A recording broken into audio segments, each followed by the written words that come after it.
Hello, everybody. Thank you all for coming tonight and being part of this discussion. I am Greg from Opus Independence, the social enterprise behind the Festival of Debate. The festival program runs from the 13th of April to the 26th of May and includes over 60 events, 150 speakers and 50 partners. I'm very pleased to be able to introduce tonight's event entitled Tales of Hope, Regenerative Society or Permacrisis. I will now hand over to John Pickin. Thank you. Thank you, Greg. Welcome, yes, and hello. Now, one of the things you need to be aware is that we're carrying this, but it makes no difference to what's happening in the room. This is purely for the online audience. So don't expect this to kind of make any kind of noise, but we are, unfortunately, in order to accommodate our online audience, we're going to have to use these. So yes, welcome and thank you for coming. My name is John Pickin. I'm from Tintagel House Sheffield Ltd, and that's the charity that has organized this talk. We work with the ideas of a man called Rudolf Steiner, and he was a scientist and philosopher and a pioneer who over 100 years ago was emphasizing the vital importance of sustainability, and not only in areas like agriculture, but also was recognized the importance of looking at society in a holistic way. So I don't want to put words into his mouth, but I think he would probably sympathize with the statement that if you want to create a society that is fit for human beings, you need at least to have a very good idea of what is society, and also secondly to have a good idea of what is a human being. So it's my pleasure tonight to announce that there is no plan to test the fire alarm. So if in the unlikely event that it does go off, we exit through the very clear, that's one of the biggest, clearest fire exits I think I've ever seen. So I think it's fairly clear what we do there. The toilets are out at the back to the right. And please just bear in mind the fact that the toilets are all gender neutral toilets. So welcome, and not only welcome to everybody in the room, but welcome to our online audience. This, I think, is one of the first hybrid events that Festival of Debate have been able to do. And we're very, very grateful to Greg and Opus, but particularly to Johnny here, who is the tech maestro who's managed to organize all of this, without whose help it certainly would not have been possible. So thank you, Johnny.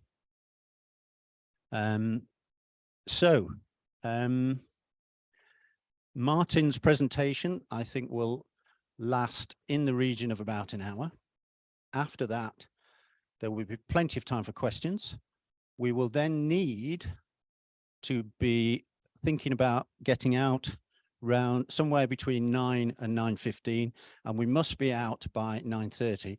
But the good news is some of us will be continuing the conversation with Martin next door at the Church House pub. So you're all invited if anybody wants to come next door, probably from somewhere in the region of 9:30.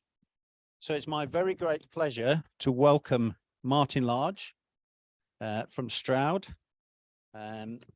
Martin is a facilitator, lecturer, activist, and social business enabler. He's also a publisher and author, and an expert on land trusts. He chaired the Community Land Trust National Demonstration Project from 2005 to 2009, and we are very pleased to welcome you here tonight, Martin. It's great to be in the People's Republic of Sheffield. You can use that. Is that where we are? Yes. And I've already had a wonderful three tales of hope already. Firstly, a tale of hope is this wonderful Sheffield debates, creating a ferment of thinking, of connection and imagining. Yeah, reimagining what could be, and no doubt you'll be inviting each other over the next few years to get going with that project or question you've come with tonight. So that's the first tale of hope. The second tale of hope is a visit to Martin, it is Bradshaw, isn't it? Moss Green, Moss Valley Market Gardens. You can see how much I was paying attention. And also to Hugh Evans, who has got this amazing cluster of market gardeners and provides infrastructure. That's a really good story. And I think often we fail to tell the good stories that we are in and fail to spread the learning, because when you do, it's a bit like fertilizer, like muck. The more you spread it around, the more change happens and the more people learn. I think that was Dolly. Money is like muck. The more you spread it around, the more it grows. Yeah. So just a little example of that. In 1999, a group of us in Stroud in Gloucestershire formed a not-for-profit development company called Stroud Commonwealth. That's an old Yorkshire phrase, isn't it? There's no wealth but commonwealth. We thought of that ourselves, but we thought, but I was disabused of that, because when I was walking through Bradford in the centre, there it was, 1891. There is no wealth but commonwealth on the side of a building. Independent Labour Party, I think it was, 1891. And of course, John Ruskin was in Sheffield, wasn't he? And his very famous phrase, "There is no wealth but life." But our motto in Stroud Commonwealth is that there is no wealth but commonwealth. And our question is, how do we build cultural, social, and economic wealth together? And we were focused on two aims. We formed ourselves in 1999 because about 90 of us were involved in 3 years, 3-year groups of a drama course, believe it or not, and we needed somewhere to act and run our plays. So we went out and bought an old church hall, which is now Stroud Performing Arts Centre, and we set up a social business. And the two objectives were social business development, enabling. And so we run a 16 business co-worker space in the middle of Stroud to facilitate that. And secondly, we got interested in community asset or community land trust development. And one story, before I sort of introduce the talk, the importance of spreading our stories and spreading our learning and inviting people to have conversations about that is, housing was a huge issue in Stroud, and we thought, if we're successful in developing or enabling a creative, vibrant, socially inclusive community through our activities, all sorts of wealthy folk will move in and people will no longer afford to live here. You know, the Cotswold dark villages would creep down into the valleys, as they keep doing. A dark village, it's dark during the week and there's light at weekend. You don't have that problem in Yorkshire, do you? No? It's one of our Cotswold problems. Anyway, so we got interested in community asset ownership, and we investigated community land trusts in the States, brought that back home. And as a result of our national demonstration projects with the University of Salford, Bob Patterson, and various government bodies and housing association bodies, we got some demonstration projects going. And now there are, I think, about 400 community land trusts. Anybody belongs to a community land trust here? Any members here? No? So, there's about 27,000 homes in the pipeline with the various charitable cooperative community land trusts in England and Wales. It's an amazing story, isn't it? So one story I'd like to tell, but when I was gathering experience and knowledge and examples of community land trust and community asset development, I got a Churchill scholarship to go to wander around America for 2 months. I thoroughly recommend it. You know, if you've got a burning question, apply for a Churchill. And so on my way around America, I visited, of course, farms, particularly several biodynamic farms and organic farms. And I went to the original community supported agriculture farm. in upstate New York, and the other one, which thought it was the first. And so I learned about the importance of land access through setting up community farmland trusts, charitable bodies, cooperative charitable bodies, to secure land for farmers. Because if you're a farmer, there's two hills to climb. The first hill is buying land, and the second hill is capitalizing a farm business.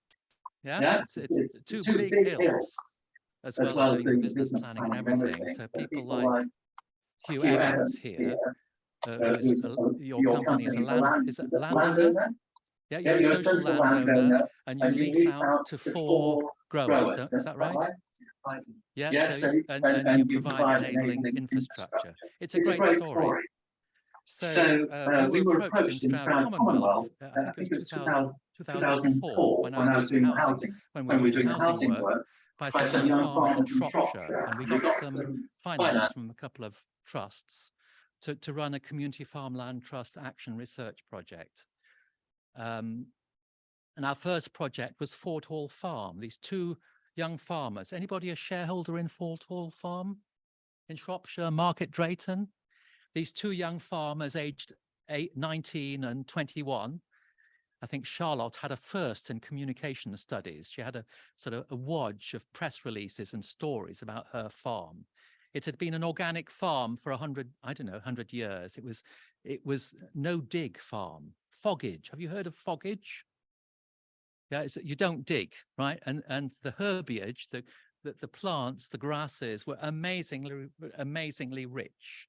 147 varieties of herb and grass, and a wonderful herd of cattle. Anyway, they weren't that wealthy. They were tenants, third generation tenants. They asked us to help secure their land because their landlord, a family trust, had asked them to leave. So it was like pressing buttons in the dark. So as facilitators, we engaged the whole community, the health authority, the education authority, citizens. WI are fantastic, the local market, schools, you name it. We got hold of them. Over the wall, of course, there was Muller Yogurts. You heard of Muller Yogurts? It's quite a big multinational, and they wanted to swallow up this farm, this beautiful foggage field, as a lorry park, right? So we had the perfect enemy, not really. And so we helped Charlotte and Ben, these 2 young farmers, and we formed a cooperative community benefit society.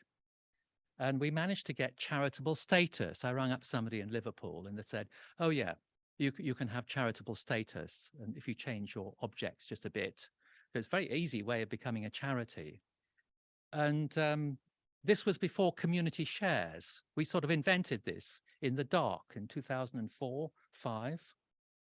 And in 6 months, mainly because of Charlotte's superb publicity skills and Ben being, a farmer, every young woman in Shropshire would like to be photographed with a calf, very, very, very good story.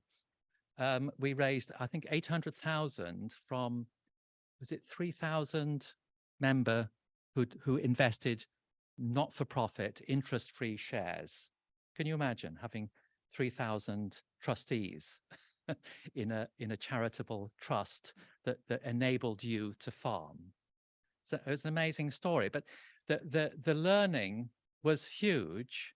And Greg and I, who now run Stroud Brewery, which of course is a B corporation, which is another good story.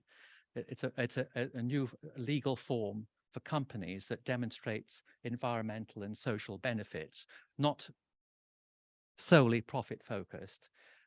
Greg and I said, well, that was job well done, and we moved on. And if it hadn't been for Cooperatives UK coming in and asking us, well, what did you do and how did you do it and why did that work? And you shouldn't have done that, but you did, and it worked.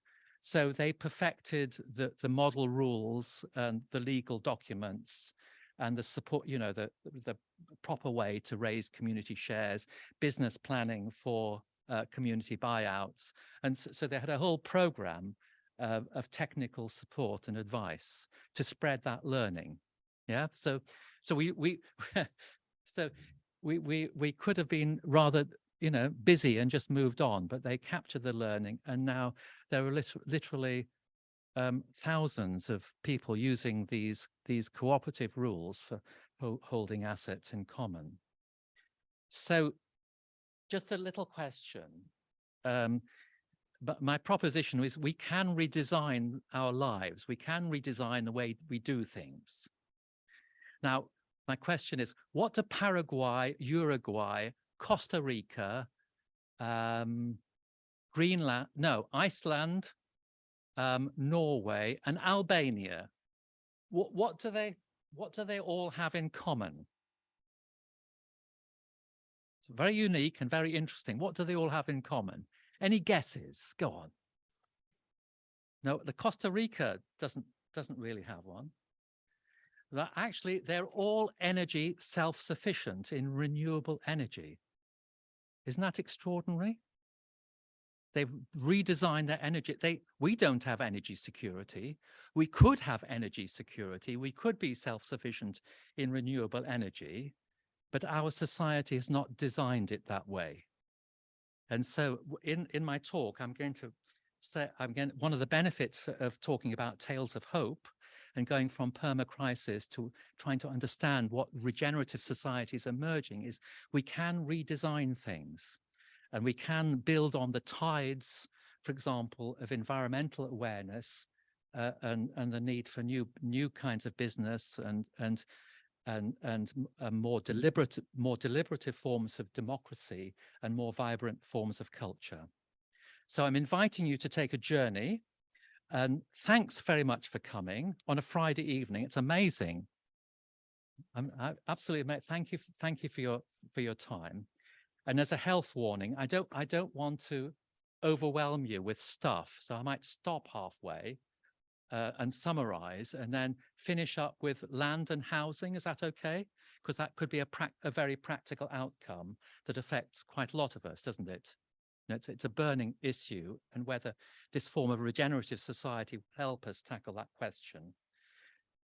So the batting order. So firstly, the cooperative Commonwealth roots in Yorkshire and Tyneside that I have, and how can we build on those?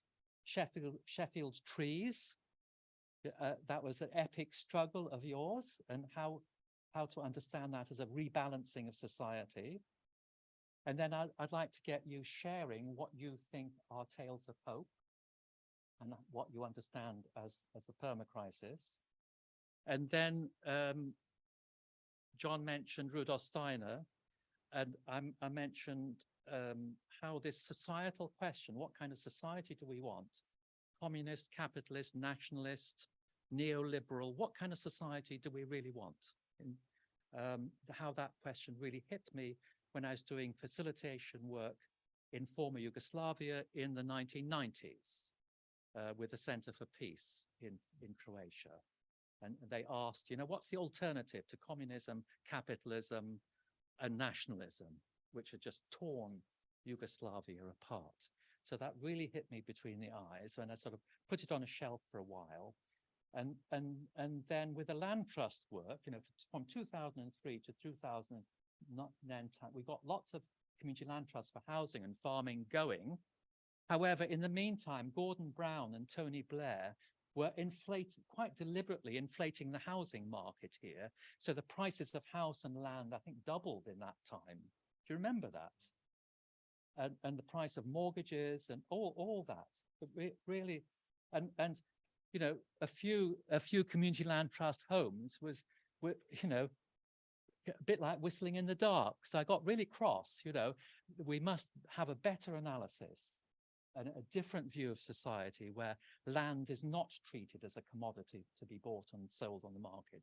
Because if it is treated as a commodity to be bought and sold on the market, that system, that financial and land and that free market land system will swallow our whole economy. And that's, I'm quoting Toby Lloyd, the shelter economist and housing advisor.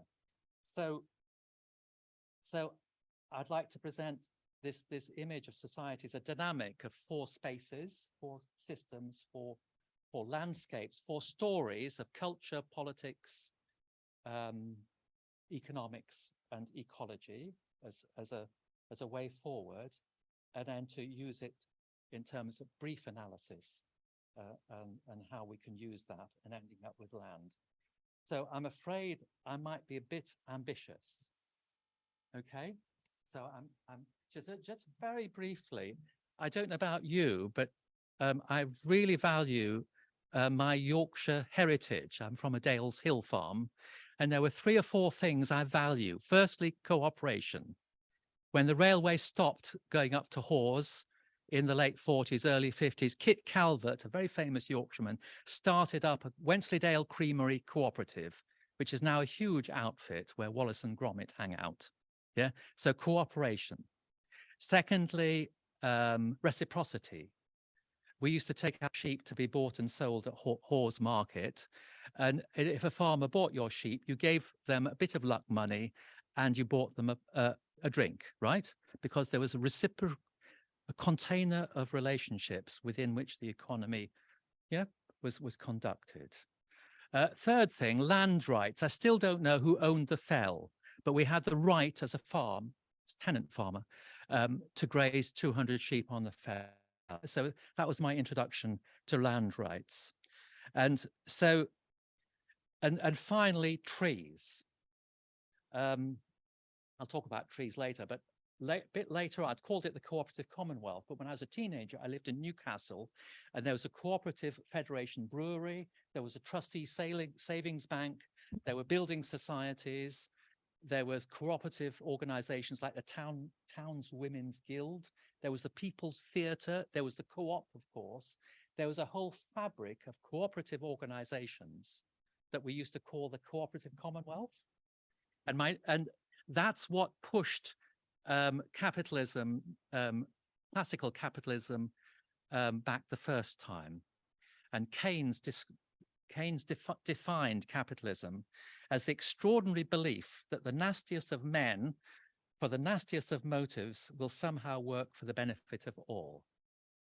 Okay, so this cooperative commonwealth pushed that back, but then this genie came out of the bottle again in the 80s, and that's what we're facing now.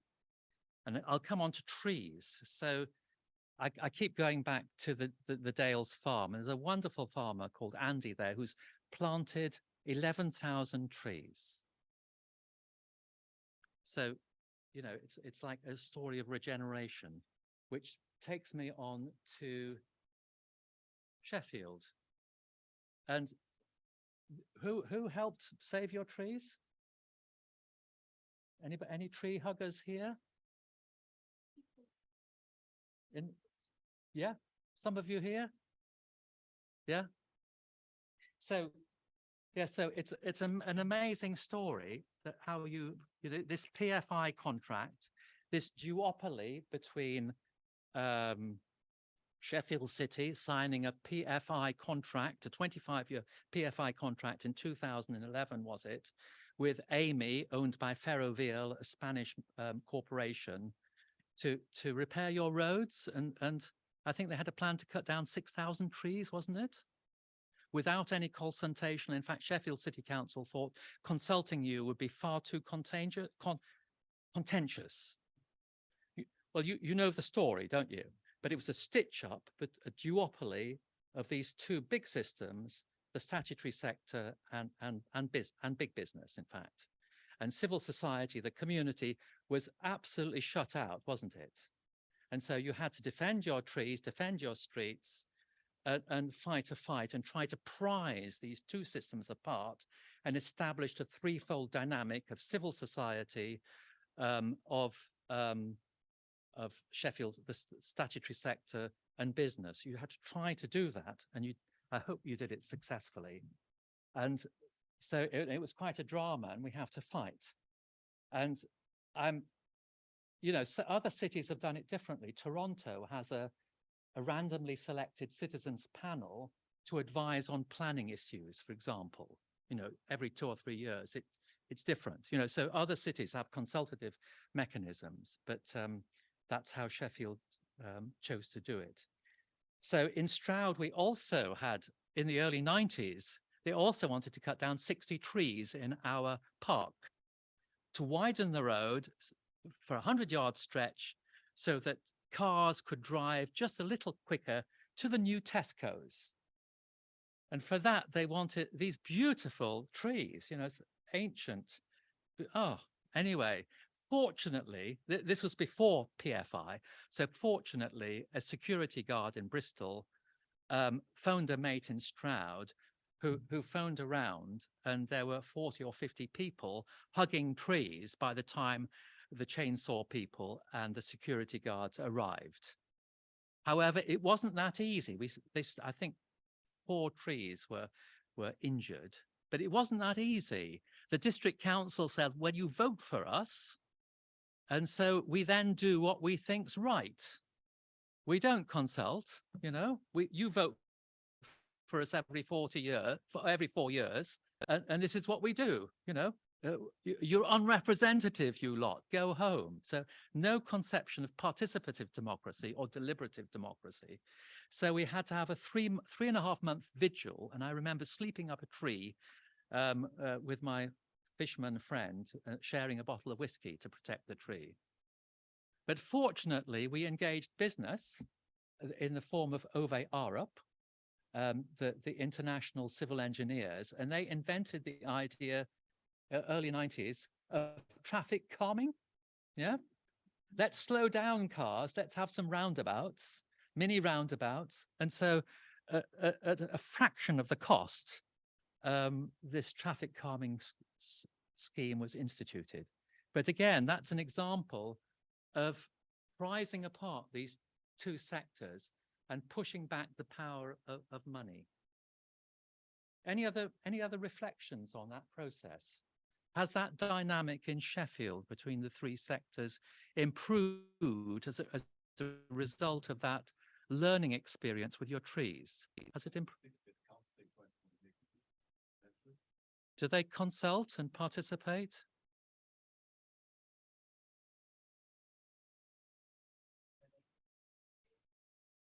Right.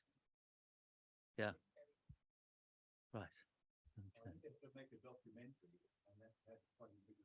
Right.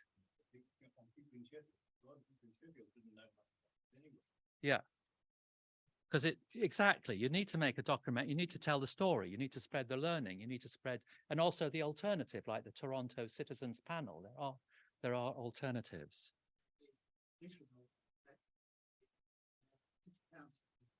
No longer quite believe right, like commercial confidentiality of contracts, for example. Right. Right. Okay.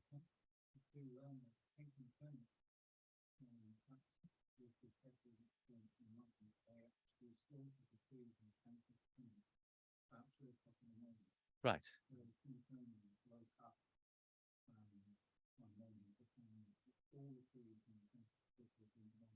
Quite astonishing. Yes. But one of the big changes is this huge upswing of environmental awareness and wanting to protect nature. That's massive. And the other big thing is civil society.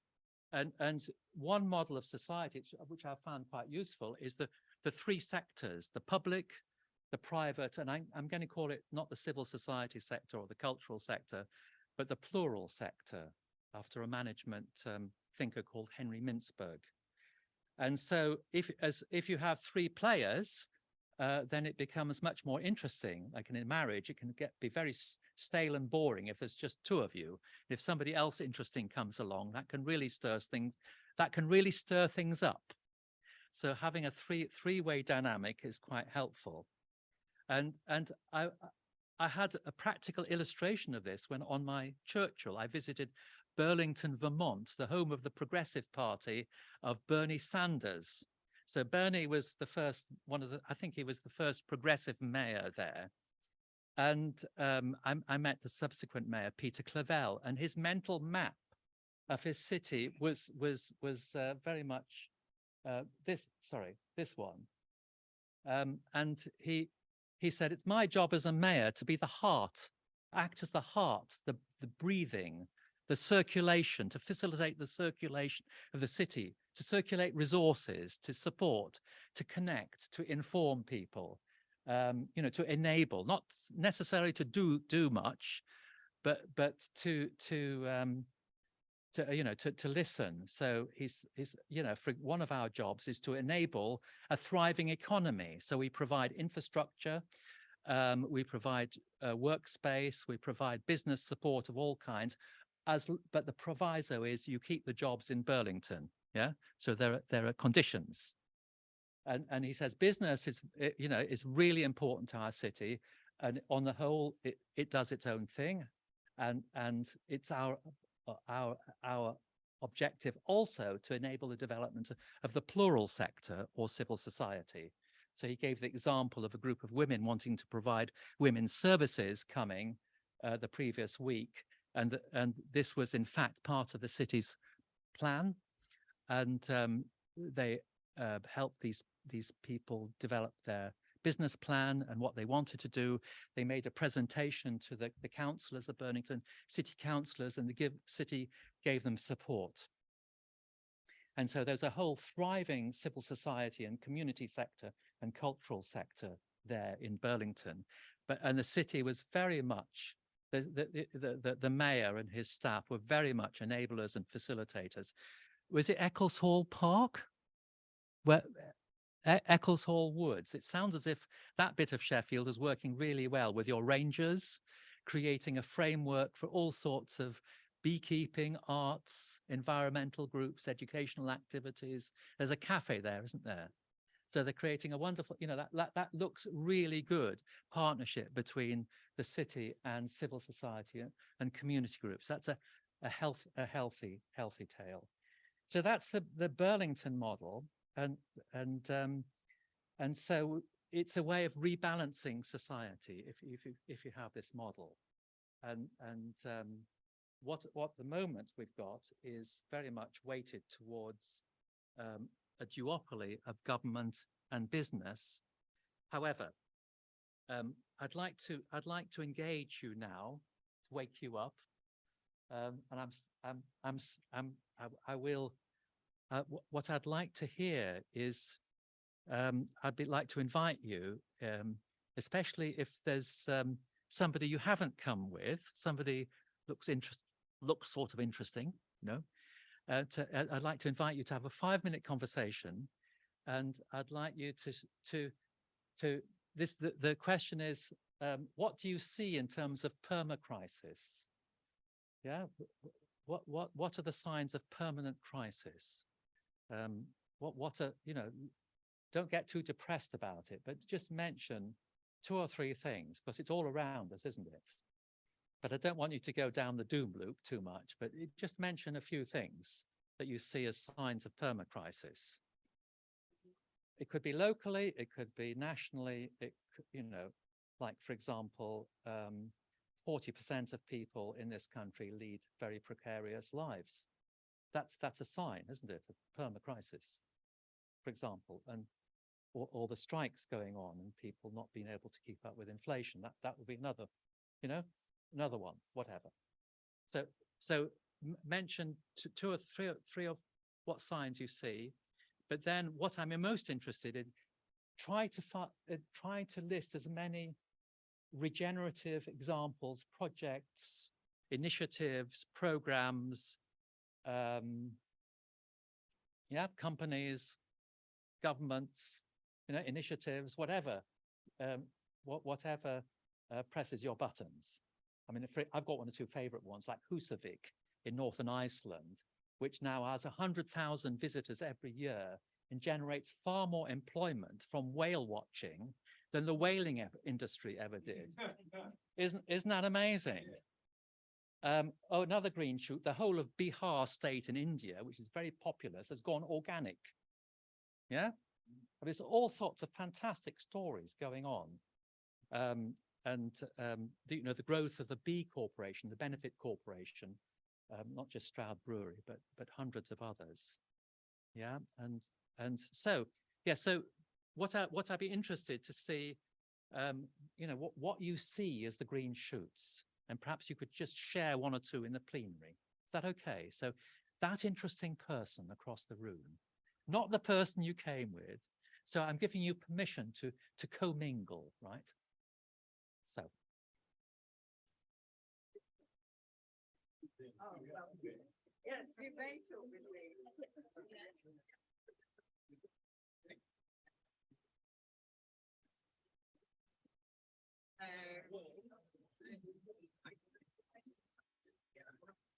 That's very interesting.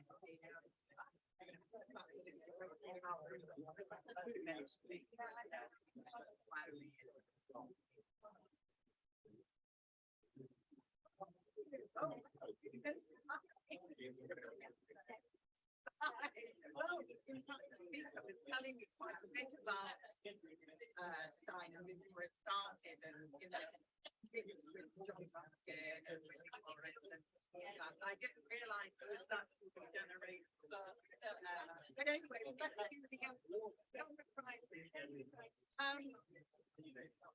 well, yeah, and what I think, more and more, I'm just thinking the youth makeup. I mean, so many examples. Things like empathy with second jobs. It's making me very expensive about. I went to the first festival bakery, I went to it about the art. And you know, it lets you get some form of go on like yes, Labour Reagan, obviously can't do anything, but etc. I'd like to see a bit more. And I'm just not, I'm in the Green Party, but I'm really probably local election, but not that amazed about. I just feel like I'd rather get involved in a community. I don't think that I do find something. Is that was debate. I just noticed just going through the group how many groups there are. All doing you're spoiled for choice. You're spoiled for choice. I'm thinking, where should I put my energy? That would be my green shoots. That there are despite corrupt government, and I think the corrupt party sector. Yes, then you know, things, you know, it's very depressing. And so I think, I mean, I don't want to say politicians are really, I think that's very negative, but, you know, as a system, it really needs, yes. Yes, yes.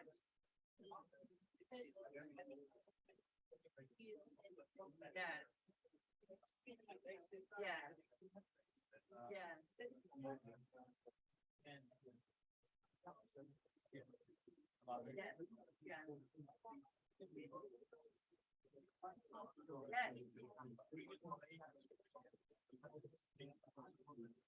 Oh yeah, yeah, yeah,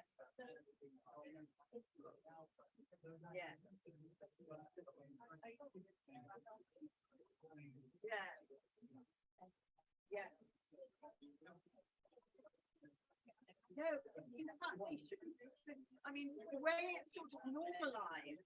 I remember Cameron saying, you know, he got a bit of society, and he actually was.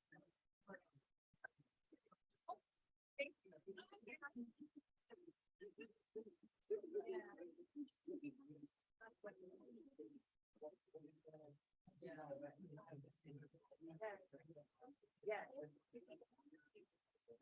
Yes. Yes. That's a nice idea. Yes. Yes. Yes. Yes. Yes. Yes. Yes. Yes.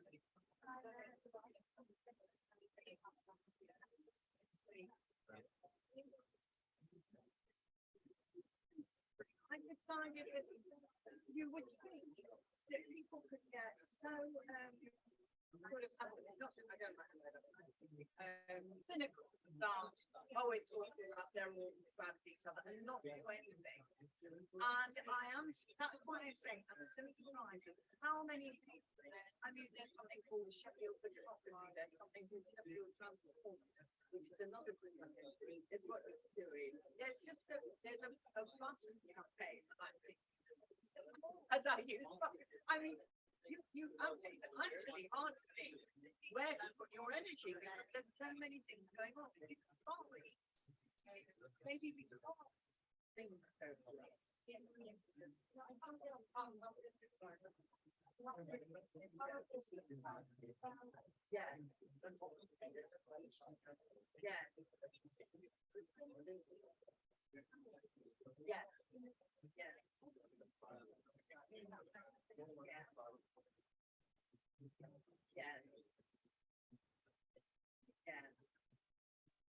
Well, that's why I did my question for his would be then I know you talked about the three things, to concentrate only on the consolidation and partnership and everything, suggest that everyone come together. And I think as strikes, you do sometimes have to be in direct opposition and say we want more. We are not our own power is our neighbour, and that's the only thing we're fighting with, and we are actually coming out against. See, I did wonder in that model where say trade unions would come, because a lot of it is trade unions are saying we want more, we want to take from the business community or whatever. We want more of it. We want well, obviously, but certainly put your we'll put the taxes out where you do have big government about things like taxation. Okay, half a minute. Yeah.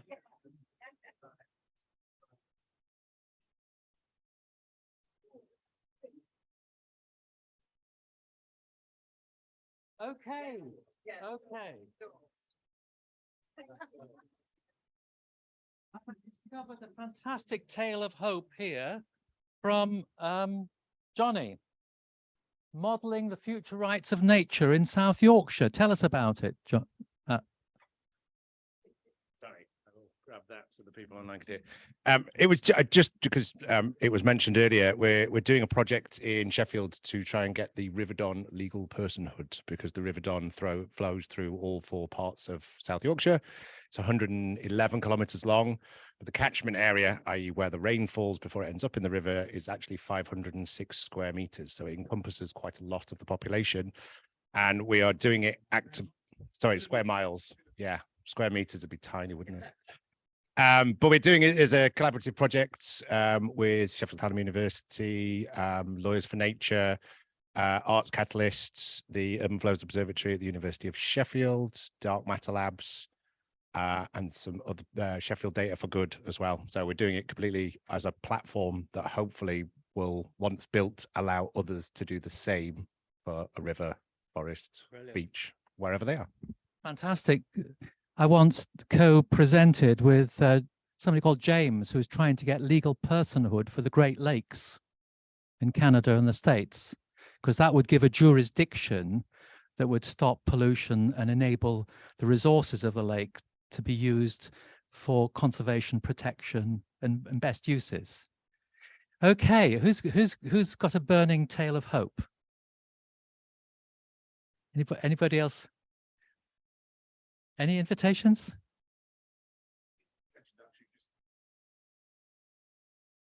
We just thought how positive it was about all the strikes that are actually happening. Kind of, it means I think people are actually potentially fed up of the state of the nation a little bit at the moment, actually, and the support. Do you have the an support? example? Well, no, just my own personal one, really. I suppose just I think people are feeling support for those that are actually going on strike, and there's less kind of like resistance or kind of dismissiveness of it, and kind of people kind of think there needs to be change, and Absolutely. are behind that. So I think that there is hope within that. Yeah, fairness. That people want fairness. Yeah, very good.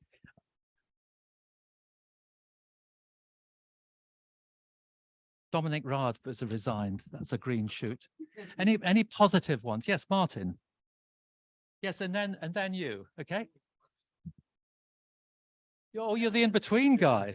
Don't you Yeah, have a so- green shoot? Two green shoots, actually. So running a market garden, I'm linked into the wider sphere of other market gardens around the country. And so I get a newsletter through, or not even a newsletter, just emails through from the Organic Growers Alliance.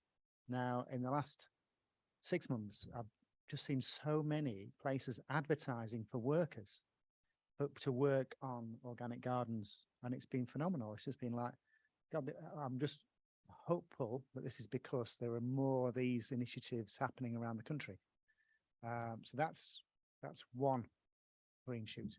And the second is a sense that I didn't have before 10 years ago when I started out, that there's a real genuine interest by cafes and restaurants for locally grown food. Whereas I had the feeling 10 years ago, it was something that they just wanted to put on the blackboard, local. And it was just something for marketing, but there wasn't the real will there to actually support local. Whereas I do get the feeling now that there really is a proper interest in Sheffield for locally grown food from the restaurants and cafes. Thank you. Any other green shoots you wanted to share? Is it David? Yeah. Well, in Sheffield, we've now got a strategic group which wrote a strategy and a plan for the city's heritage, because Sheffield didn't have one, unlike other cities. And the green shoot is that it took them some time to organise themselves, but now they have joint meetings with Sheffield City Council with regard to heritage in the city, which includes the landscapes. The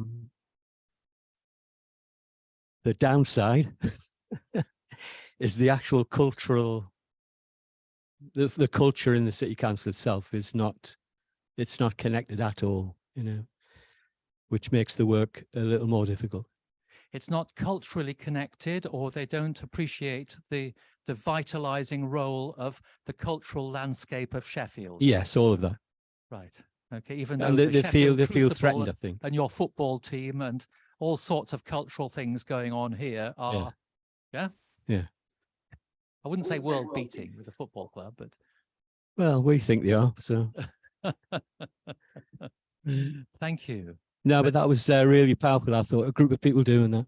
Yeah, absolutely, absolutely.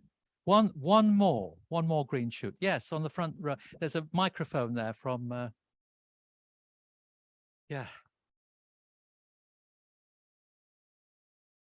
Going back to Ecclesall Woods, and if you go in there, you'll find all sorts of information about charcoal making, and we know quite a few ways of making charcoal. One Sheffielder has used stainless steel to build a very mobile kiln that he takes around to the county shows, showing how you can make charcoal quite fast in this long-lasting, uncorrodable stainless steel kiln. The whole of the stainless steel industry is in rather better health than I thought it was last week. It's been taken over by a new owners who are Italian and know how to deal in the world market with stainless. And so the extra manpower being taken on, more people as apprentices. And if you want to make the deserts green, or to improve agriculture anywhere in the world, even in a temperate place like Britain, then it's a good idea to have charcoal in the soil, because charcoal, unlike humus, never degrades. Nothing eats it. Even if the worms eat a particle of charcoal, it still comes out the other end of the worm.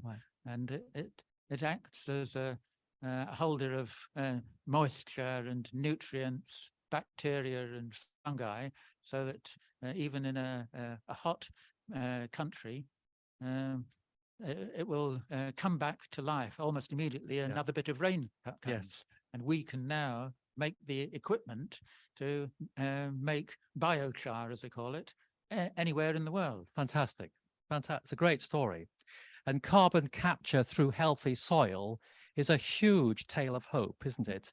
One of my projects in setting up the Biodynamic Land Trust to secure land for biodynamic farmers, Marina here, it's a book on regenerative farming, agroforestry, permaculture, biodynamics, organics. I keep missing them out. Agroecology, I've probably missed one out. Agroforestry, that's right, absolutely. And she demonstrates how much carbon sequestration in healthy soils is possible. And the French government has a policy that rewards French farmers for sequestering carbon in soil. It's high skill and it's not expensive to do, but farmers do need rewarding for it. Yeah, so that's I mean, there's all sorts of wonderful stories going on. For example, Professor Jules Pretty from the University of Essex, his research showed the area of land transformed by 255 million group members connected with regenerative and sustainable agriculture globally was 300 million hectares, mostly in emerging economies and countries. It's happening all over the world, and it's below the radar of lots of people. And so there's all sorts of good stories, like Sheffield could be like Copenhagen, couldn't it? Copenhagen was a dirty, industrial, messy city with a poor transport system and poor facilities 20 years ago. But Copenhagen is now perhaps the greenest city in Europe. Yeah, you can swim in the harbor. I've swum in the harbor. 60% of the journeys are by bike. It's very safe, it's very healthy, it's very beautiful. People want to live there, you know, all that. But that was transformed by groups like David's, yeah, and by you all.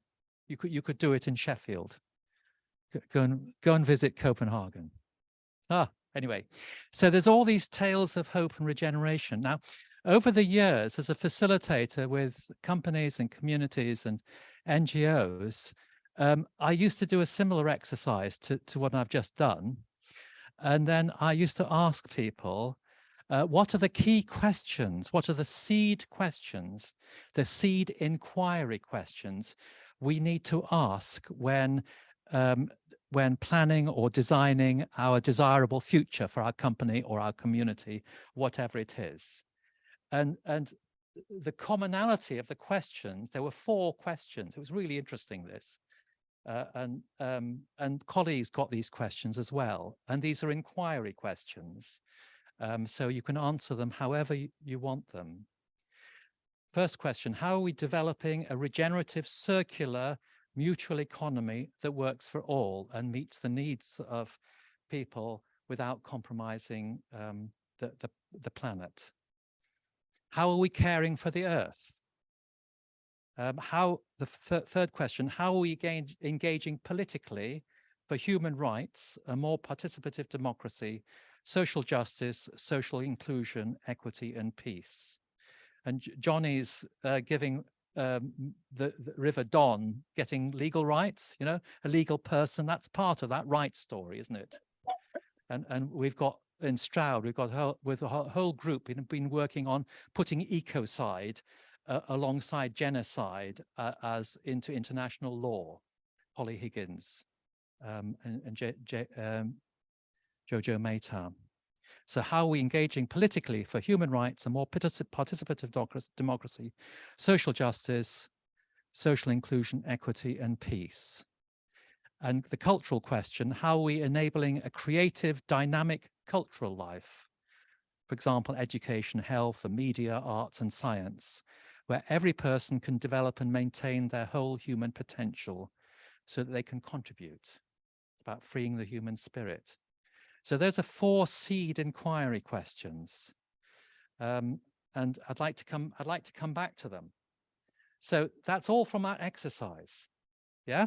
So it's all in us. These questions are in us, this feeling for sustainability, this feeling for political engagement, being culturally creative and caring for the earth.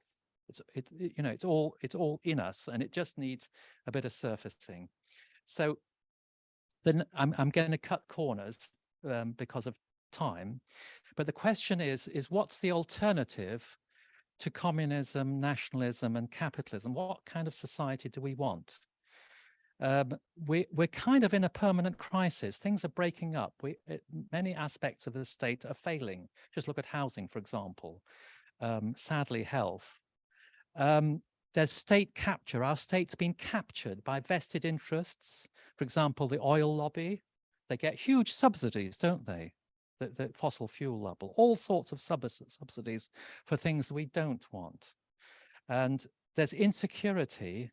And as a result of insecurity and fear, there's populism. And when there's insecurity and fear and people are feeling poor and leading precarious lives, people start polarizing in terms of attitudes. There's conflict, there's division. People think in silos. People want security.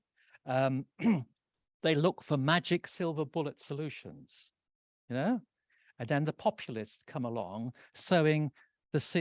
offering simple solutions that never quite, that don't really deliver, you know? Get people very agitated. So we're in a difficult situation.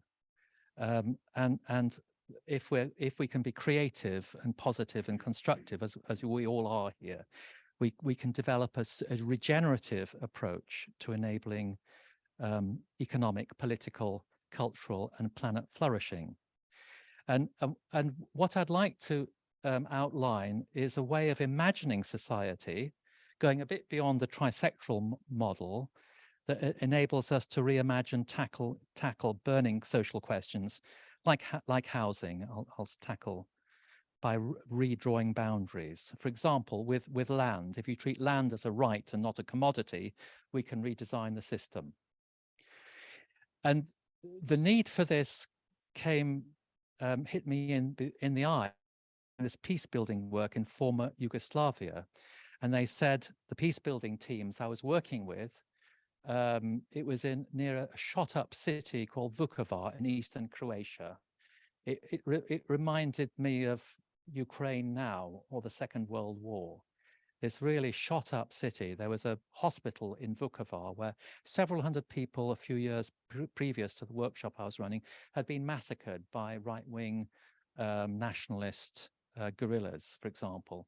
But the people I was working with, the peace teams, they were from all backgrounds, all of the former Yugoslav republics, many different ages and professional disciplines, former soldiers. And they, after a week of work in which they planned what they wanted to do, they then said, well, what's the alternative? We don't like communism, we don't like nationalism. Look where nationalism has got us, and we don't like capitalism. So I then sort of at the back of my mind, I thought, well, there was a Croatian, or rather a Austro-Hungarian called Rudolf Steiner. He actually was brought up in the Hungarian bit of Croatia. It's a totally, it's a multi-ethnic, multinational area of the world. And he was asked in 1977, he was an educator, a philosopher, 1917. What did I say? Thank you. So in 1917, he was asked by leading people in the Austro-Hungarian and German governments, was there an alternative, a societal alternative that will help build peace after this terrible war? And at the time, he was building a beautiful art center called the Goetheanum near Basel in Switzerland, with people from 17 different European countries. I guess the English equivalent would be building a huge art center during the First World War dedicated to Shakespeare. You know, that's a kind of equivalent. But anyway, but he came up with a sociological analysis, not an ideological analysis. And as a former social scientist, I go along with his lens on viewing society. He said we need something. Bolshevism doesn't work. It's materialistic. It's top down. It's authoritarian. and Lenin is a grave digger of civilization. Fascism isn't what we want. There's lots of good bits of socialism. Bureaucratic imperialism of the German variety is not what we want either. And we don't want the potential corporate domination they've got in America. And so he came up with a peaceful, regenerative, threefold vision of society. And I won't show the slide because it'll just it'll be a bit confusing. But he saw society as the dynamic of three spaces: cultural space, political rights space as the mediating function, and the economic space. Here's Mother Earth, here's the planet, and the economy is conducted on a world basis: the production, the distribution, and the consumption of goods and services. And the basis of the economy is mutuality, cooperation, collaboration, myriad value chains, lots of contributions from lots of people. You know, if you think of all the value chains in this watch, for example, you'd have to go around the planet several times to track it all. So self-sufficiency is just not possible in the economy. So mutuality, solidarity, cooperation is at the heart of the economy.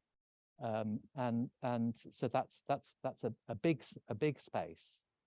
And the cultural sphere is where we get our skills, our knowledge, our resources, our language, it's where we nurture our potential through health, the arts, the education.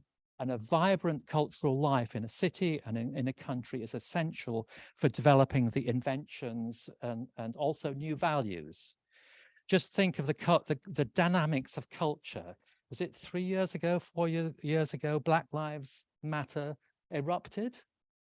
Yeah, that's a huge culture change. In the change, a lot of people saw society and race and our story. And now even the Manchester Guardian is looking at its roots. And here we are in a Quaker meeting where the Joseph Rowntree Charitable Trust is interrogating its roots and see what reparations it should be making. But this is a testament, and think of the feminist movement, the environment movement, that how cultural change can be disruptive. And of course, technology is a form of culture, and that can be incredibly disruptive with ChatGPT. But the cultural life is what renews our society and also ourselves, and we individuals engage with our cultural life, and it's in a way it's very different from the cooperative endeavor of business. And in the middle is the mediating function, making laws, regulations, agreements, facilitating resources, where we're equal, where the universal human really matters, where we respect the human rights of everybody, no matter what their background, race, color, class, background, whatever, cultural background.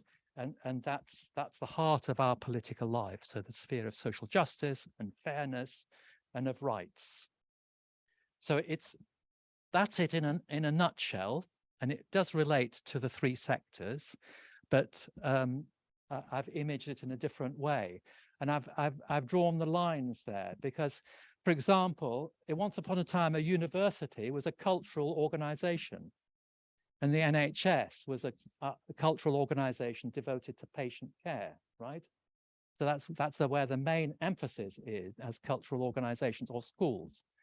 But increasingly, universities have been turned into businesses, haven't they? They've been pulled down into the economy. I remember when my students started becoming consumers, the divine right to a 2-1 or whatever, the consumer right to a 2-1. Yeah, and so we see how this can be very useful. You can see a university is not a business, although it needs running in a business-like way, and people's rights, trades unions, contracts of employment, the rights system needs respecting when you're running an organization like that, because the rights aspect, the economic aspects, and the cultural aspects of each organization need respecting. So in my business, I have to respect people's contracts of employment, their rights, etc. Can't just fire them, all sorts of stuff. their cultural, their skills, their knowledge is what I value the most, because that's where they make the contribution. And of course, there's an economy as well, adding value to things. Yeah, so there's these three aspects. Let's just think about the NHS. We've got one or two experts in the audience, like John here, who's done a lot of work on the NHS. But the NHS has been called a PLC, hasn't it? It's not a PLC, is it? Yeah, there are business aspects, there's economic aspects, there's rights aspects. We all have rights to health free at the point of delivery. But the fundamental purpose or the fundamental activity is a relationship between doctor, therapists, health workers, and patients. And so we have what does privatization do to the health service?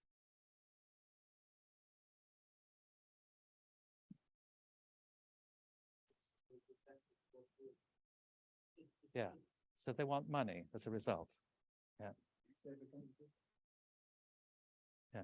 So it needs running in a business-like way. It's very interesting research done by Professor Richard Titmuss on the gift relationship on giving blood. He looked at the British system of blood donorship, which he compared with commercial systems, selling blood. Okay. And he found our system of giving blood was the most economic, the most efficient, produced the most variety and the best quality. And commercial systems just didn't get near it. And we saw how that happened with the buying of toxic blood products from America in the 80s and the hemophiliacs. Remember that? That was from commercial systems.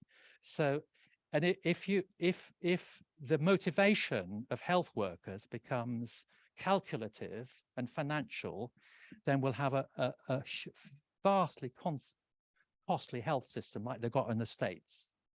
Yeah, because there's vast wells of cooperation and in the way we run things. So from my point of from this threefold analysis, we need to strengthen the cultural aspect, the doctor-patient relationship and patient care, and also the rights aspect as well as the economic aspects. So tell me something you're saying there. One of the issues, I think, is the deformation of the economic element in the NHS. Right. And what it is that they put the emphasis on cost. Yeah. And as a result of that, everything boils down to, and you heard it, why can't we pay the workers because they're 35%? We can't afford it. This is their pride. Yeah. We can't afford it. Well, we could afford the war in Iraq. We could return the money for that overnight. Mm. So one of the things I think it would have really helped the NHS is if people understood the false economics and challenged that as a basis. Yeah. Rather than talk about privatization and things like that. That's where it goes wrong. Exactly. Too late. And well-paid people working well and efficiently and effectively, there's no substitute for that. Often doing it because of the governance element. Yeah. Yeah. So the governance is a huge issue. So I need to stop. Okay. So just very briefly, applications. Just think if Brexit had been presented as a cultural question, for example, affecting the Erasmus program and research and the ability to marry everybody, anybody who wanted across Europe, the free travel, as a political question, losing our rights, what rights would we lose? As an economic question, all the barriers to business, and as an ecological question. Just think if we tackled ChatGPT, what are the cultural aspects? I wouldn't like to have to mark essays in a university with ChatGPT. Thank you very much. Yeah, so it's a useful lens to analyze with. Secondly, you can play to the strengths of each system. In Finland, they had a terrible education system in the 1980s. It was, really all over the place. And so they visited some English schools, primary schools in England, and good comprehensive schools in England, and they redesigned the educators and universities in Finland with the support of the politicians, with the support of business. They redesigned their education system over a generation. So they have all through comprehensive schools, no testing like we've got, assessment, continuous assessment, of course, assessment of children age 3, you know, special needs. And I think the first tests are age 16. They don't have homework. They have free school meals. It's postgraduate entry. Teachers get, I think, a year off every seven years. They're action researchers. And they come consistently top of the international league tables in terms of, pardon? How did they get that from our system? Because in the 1960s and 70s, there were wonderful primary schools here, really creative primary schools. And there are amazing comprehensive schools in some counties, like Leicestershire, for example. Yeah, they looked at our good practice. Yeah, and they learned from it. So GERM is the global educational reform movement funded by the Koch brothers, the right-wing oil company in America, league tables, testing, all that sort of stuff, accountability, all that sort of stuff we got here. And actually, Finland is an outrider. They've gone a different route, and it's really interesting. And so, our education system, for example, do you know what an adverbial adjective is? What's an adjective? This was what Michael Gove wanted primary school people to learn, wasn't it? Do you remember that? Grammar's good for them. Remember that?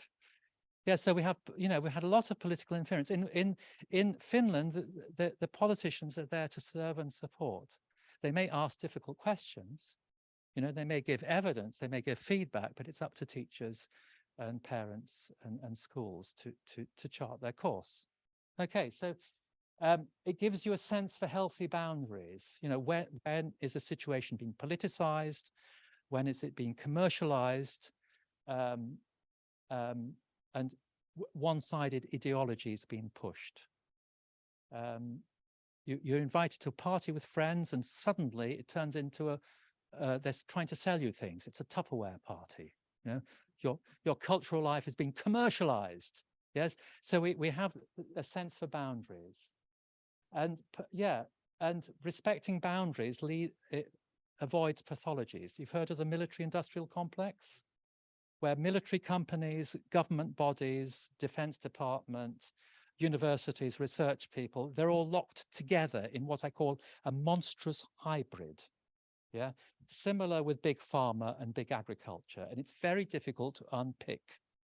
If you're a legislator or whatever, or a citizen, it's quite difficult to unpick those pathologies. Now, with rights development, we have a whole agenda. What would you like to see happen in terms of the development of our politics? What would you like to see? Citizens' assemblies, deliberative democracy, like they've got in Ireland. Yeah, they've got an amazing program in Ireland, developed over a number, I think since 2011. The politicians decided that things like abortion should not be used as a culture war, i.e. stirring up culture to get votes. Yeah, so they had citizens' assembly on abortion. I think a woman died they couldn't abort her fetus and she died. Do you remember that? And that kicked it off. And so they had an amazing deliberative democratic approach. One of the successes was that I think the three political parties involved said there are issues that we need to get advice from civil society and cultural groups on. Amazing, isn't it? Participative budgeting, where citizens of a city vote on what to favor. Yeah, so getting the money out of politics, making every vote count. Effective regulation. Anybody had problems swimming in dirty rivers recently? Yeah. I used to jump into any river around, but I'm not so sure now, because our regulatory system is being defunded, hasn't it? Okay, so we need economy, community-supported agriculture as a way of linking customers with farmers, so communities can support farming, direct connections, or via a platform. Aosta is the largest organic fruit distributor in Europe, and it's based in Holland. And they have marvelous Mondays with classical music in the cafe, and wonderful Wednesdays, and all sorts, and freaking Fridays. And they've got a barcode system where you can put a barcode onto a product and find out the environmental and social impact and grow a story, because they import a lot from the south, the global south. Isn't that amazing? So that you can get the supply chain from that. Yeah, so there's all sorts of fantastic things going on with business people. And one of the things that quite a few business people I know are trying to find a way of protecting their business capital by putting it into employee ownership or foundations, so that that business can never be flogged off on the market. Yeah, so that's clarity. Yeah, but it would be nice if the BBC was a cultural public service, wouldn't it? Free of political interference. Yeah, so you get a sense of boundaries, don't you? Because you feel it, you feel the boundaries, you sense that boundaries are being overstepped. Should we tax the Daily Mail or not? Is it a real newspaper? Is it real information? Gladstone said we won't tax books because it's a tax on information. We won't tax real newspapers because democracies need real newspapers. You know, we need the news. But do you think we should tax the Daily? Sorry if there's a Daily Mail reader here. Yes, the Wikipedia apparently won't allow Daily Mail references to be used. Apparently, I don't know if that's urban. That's right. That's the word. Is it an urban myth or not? Fox News. Do you think their license should be removed because they deliberately lied about the Trump steal the election stuff? All the regulations, Yes. You can publish what you like. They used to have a licensing system whereby you could only be a broadcaster if you conform to certain rules. So you're saying that there's no licensing system anymore, right? Okay, fine. Land. So 7 minutes on land. Now land has been commodified, hasn't it? Bought and sold on the market. It's really a bundle of rights. Basically, the planning system is very important in deciding what is done with land. So Martin can have, or Hugh might own an acre of land that costs, I don't know, 12,000 quid for an acre. But if you get planning permission for it, it's worth $1 million, isn't it? Depending where it is, yeah? So society confers value on land by giving it planning permission. So the rights, the land rights is really, really important to have a good planning system. So in German cities, they have a strict planning reign. This land for self-built housing, this land for public social housing, this land for private housing, this land for industry, and it's designated and it's affordable. So that's their planning regime. And so any questions, any issues that you're facing with your land and housing? Who has housing? Who's paying too high a rent here? Anybody? What are the rents issues in Sheffield? Yeah. You all own our own houses. Yeah, so we're privileged. Yeah. So what can we do with that privilege? Yeah. Right. So a macro solution is land value taxation. Revaluing council tax is one way to do that. Congestion charges is actually a form of land value taxation, because if somebody builds a new station or a new road or a new public facility to next to your bit of land, that'll push up the value of your land. So how can that land value uplift be captured for the community? So that's one way. And I've talked about community-led housing and more public housing and farmland access. And that's possible in small projects and locally where a community buyout is possible. However, unless there's a new policy framework, like in Vienna, there's a wonderful housing system. There's 60% of the homes in Vienna are public housing. The city builds good public housing. There's a very, very good, the rents are strictly regulated, and it's one of the best places to live in Europe. Why can't it be like that here? So that's the next talk when I come to Sheffield. But do you see what's happened with land? You know, when the Plymouth Brethren, whoever they were, landed in Cape Cod, one of the first things they did was to build a fence around land. And the Native American Massasoit, chieftain, said, "You must be mad. You know, you can't enclose land. That comes from the Great Spirit. You must be crazy." Yeah, so that was a sort of traditional version of land. So, but how can we develop a system where we can develop equitable access to social housing and public housing? Yes, so we're busy. We're still busy with that question, aren't we? Any answers? What would you like to see with that? What policy changes would you like to see with housing and land that would make a difference in Sheffield?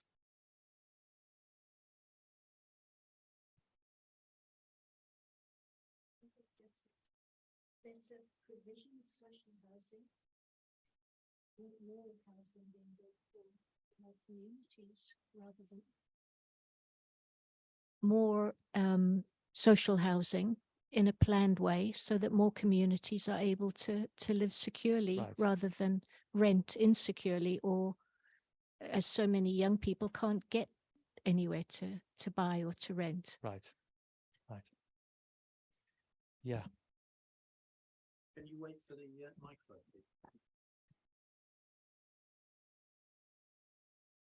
I think one of the things that would make it better for renters would be, there's this thing, it's called a section something, that you can have put on an area that stops housing of multiple occupancy. And basically what's happening in Sheffield at the moment is all the really nice areas have that, so only really wealthy people can live there. And if you're not somebody who can afford to have like rent a whole house or own a whole house, you have to live in the more rubbish areas. So I think that's a policy change that I think would be like life-changing for a lot of people. Yeah. Are you active in that area, in the area of housing and rentals? And No, but I know about it and it makes me angry. yeah, I respect that. Mm. Yeah, absolutely. Right. Shall I summarize? Is that okay? Because we can always go to the pub afterwards. Yeah, there is. But I'll just before that, I'll summarize. Here's some pictures. Here's the trees, saving the trees, and that whole social drama leads to, one way of framing it is to look at the public, plural, and business sectors, and your civil society in Sheffield really establish its mark through those protests. And that's one lens. And then we looked at regenerative tales of hope. And these 4 questions emerged. How are we looking after the earth? How are we developing a circular mutual economy that works for all without compromising the needs for the planet? How are we building a more equal, more inclusive, more socially just, more peaceful, more human rights-based political system? And how we are creating a vibrant cultural life, so everybody can, every person can develop and maintain their potential. And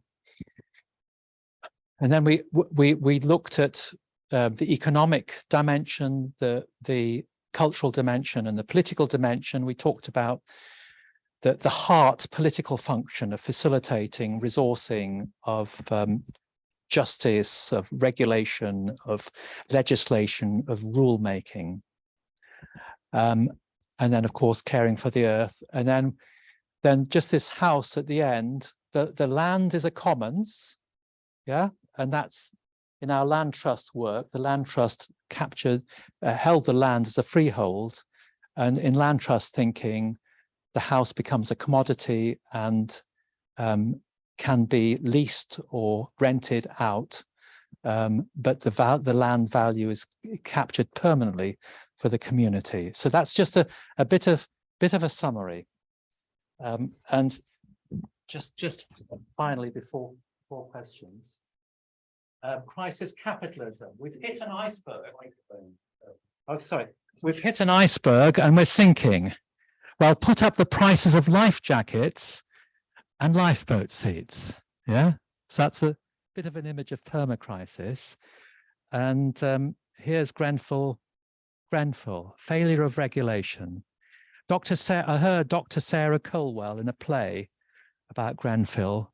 She knew in 2001 at the building research environment that the aluminium and plastic cladding would go up within, I think, half a minute into a conflagration. They did tests, but she didn't notify the building industry, and she didn't tell the Department of Local Government that would happen. And the relevant civil servant in the Department of Local Government said, "I can't change the regulations. Where are the bodies?" Quote unquote. It's the title of a book, Where Are the Bodies? Yeah, so it's these sorts of things that get me angry, as well as the housing rental thing and all that.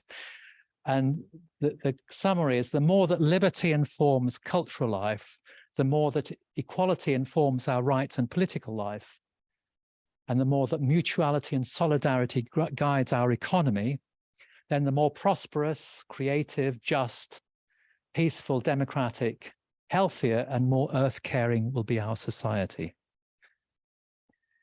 So, any questions? Yes. Yes, there's a question. I think reimagining is extremely important, and putting alternatives before people and arguing for them like you've done tonight. But every single one of your alternatives, I'm asking about the agents of change. And I was a bit concerned about, the models are collaborative, mutuality, partnership, etc., where it seems to me, even the examples you gave involve, well, you did use the word protest, but will involve conflict, opposition, people dying, people like the Just Oil people Just Stop Oil going to prison, because of the power dimensions in all this, that there is going to be a fight back from those you say have captured the state. So I'm concerned that this model could look like, what we need to do is to argue the way you've just argued. But it seems to me you also have to say it's going to be bloody, and are you comrades going to actually be on the front line? Because to get any of these things, like the tree thing, that was horrible. If you see the documentary, the police there, the councillors coming down and haranguing people, hanging around, it was dangerous. And it seems to me you need some more acknowledgement of that side of things to be realistic about affecting change. It's very well made, but yeah, I agree. Thank you. There's a lot of truth in what you say. There has to be struggle. There has to be pushback. That's difficult. I tend to be more on the creating alternatives, and going around those difficult issues of power. But you are right, because the power of the vested interests and old thinking is considerable. Thank you. Martin, could I ask you a question about Walmart? Last time I looked at Walmart about 10 years ago, it employed 2.1 million people and had a turnover larger than the GDP of Nigeria at the time had 160 million people in the population. Right. So you have these kind of corporate states, massive resources. In Washington, there are calculated to be 36,000 professional lobbyists there all the time, putting pressure on the Senate and the House of Representatives. I mean, I'd love to brief in your system, but we live in a stage of extreme monopoly capitalism, and these capitalists have captured good sections of the state. So how can we go forward using such small examples? It's disproportionate, surely. It is. Part of the capture is ideological, how we think. We can tackle that, can't we? We can change our thinking. For example, Alan Simpson, MP for Nottingham, I think it was. He described his work for the Department of DCO, DEC, Department of Energy and Climate. He advised Ed Miliband, and the department, Andy, was full of secondees from the fossil fuel industry, right?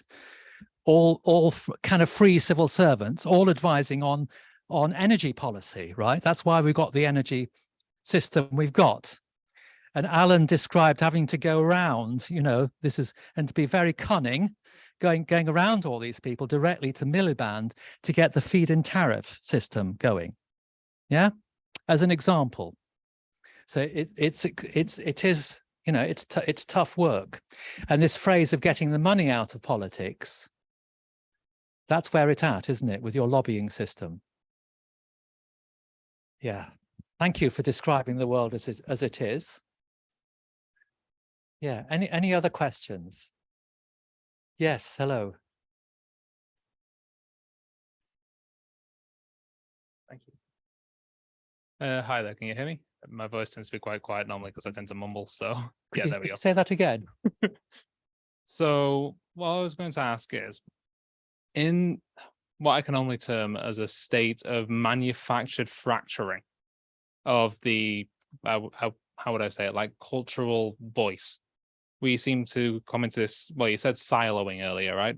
We find online where many people seem to be thinking in different groups, different things, and to be sort of funneled into these groups even more through pipelines, algorithms, etc. Yeah. Do you reckon it's possible to actually reconcile people with other people in order to get these thoughts even heard in the first place, when this seems to be manufactured on purpose by people with a lot of money and power that seem to want us into these little things because it makes them more money usually? Does that even make sense? I can more narrowly define things if you want me to. It's hard to get these thoughts out. It does make sense. Does it make sense to everybody here? So this disformation and siloing and bubbles is incentivized, it's monetized, isn't it? And it's hard to shift once attitudes are set, isn't it? Yeah, so we've got the best democracy money can buy, and it's shaped by all these cultural influences. I mean, do you have an answer to your question? There's at least some form of agreement in this room about the way that things should go. Because usually we tend to find the communities that best serve our own interests. So we will come together to sort of self-fulfill our own fantasies of hearing the things that we want to hear. Yes. But is there a way that we can actually get these out to other people and actually have them be considered rather than simply, oh, that's another idea at best, and then they'll just ignore it and carry on with their day? Is there because yeah, I see a lot of people that have done activist work around here, or at least community work. Is there a way to actually broach these subjects in a way that can actually have them be listened to rather than simply ignored and moved on? You see this with Just Stop Oil, etc., because it was already brought up earlier. They will go out and protest in very specific areas and they aim to have their needs listened to, but they're usually ignored in favor of keeping the status quo. Is there a way that we can actually do it and be listened to? I'm hoping that from experience, because you've actually pushed these buttons with certain dials in certain ways to actually have certain things be created in the UK, these frameworks that people can follow to actually, institute some form of societal change, right? However small a scale.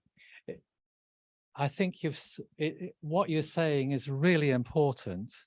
And I think the Sheffield debates are a good example of creating a climate for discussion and sharing, not necessarily like-minded people in the same room. And I would encourage you to take your very perceptive analysis to the Sheffield debates as a question. Yeah, how can we facilitate this? Does that make sense? Yes, I was just hoping that maybe from your own activism and also like the things you've seen throughout your life, if you had just like one simple tip to help people be listened to. I know it's a really hard thing to boil down. Don't worry, I understand exactly how hard that question is. But... Yes. Yes. Dialogue, discussion, asking questions, building relationships on a one-to-one basis. Yeah. David, you've got an answer. Yeah, I've got the answer. Not quite.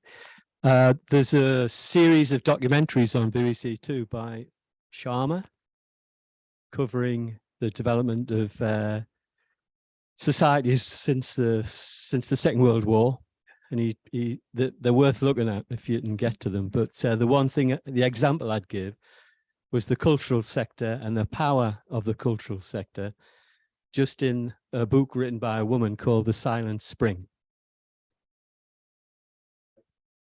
Yeah, I mean, and musicians and artists have so much power in terms of swaying people, informing people.